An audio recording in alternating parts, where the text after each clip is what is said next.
Okay, the 8-track cartridge style that I'm going to open up here is the Warner Brothers style.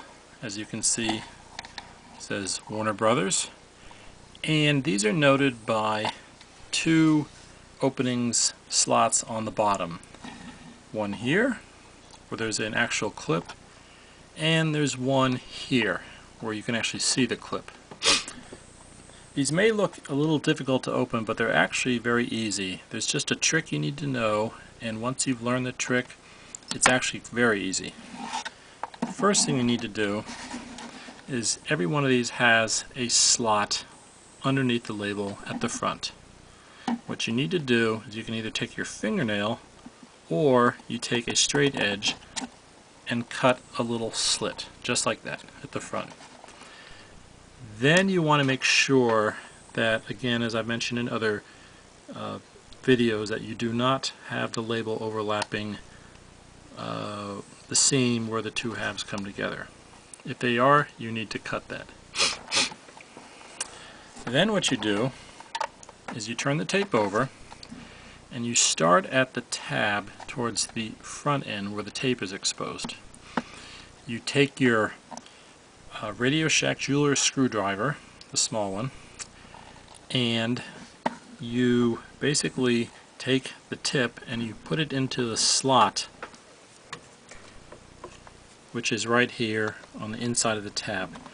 Now you have to be careful when you push back. You don't push too far, because if you do, it will break off. What you want to try to do is, I've shown you in other videos, you take your 3 fingers here and your thumb and you hold that on the lower half of the tape. You then take your index finger and put that in the center slot where the head goes and pull up on the top. So again, you've got this 3-finger, 4-finger section of holding the lower tape down while pulling up on the front. And what you'll do is you'll take the screwdriver and you'll put it into the slot and you'll push back, and while you do that, you pull up with your finger. And you do it very carefully. And you want to try to get the edge of the tab just to the very edge of the locking section. And by pulling up, you'll actually help get that off. So you go like this. And again, see, I'm pulling up actually this time with my fingers on the upper half. Once you get it past. Then pull the tape out and it's loose. Now just pull it up enough so you get it dislodged. Don't pull it up too far, you're going to have all the tape fall off onto the spool. Holding it together, turn it over, and here's the interesting part that actually is not that difficult to do. You take your jeweler's screwdriver and you insert it into the slot where you made the cutting and the opening in the top.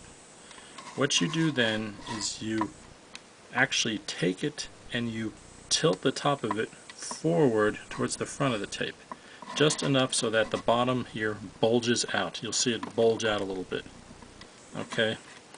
Then what you do is you take your other blade screwdriver and you put it in the opening that will appear. If you push this out far enough, you'll get an opening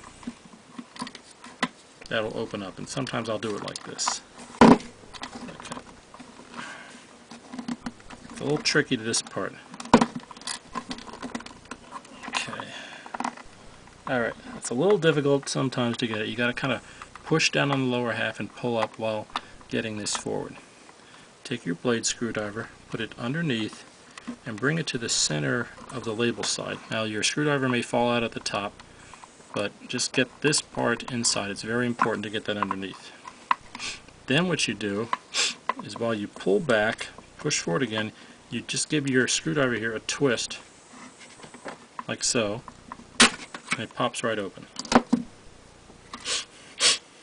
And here you can see the tab that you were actually pulling on did not break, and the other tab here that didn't break either. To replace it, you just simply put it together and push the 2 halves together and they'll snap right down. And that's that.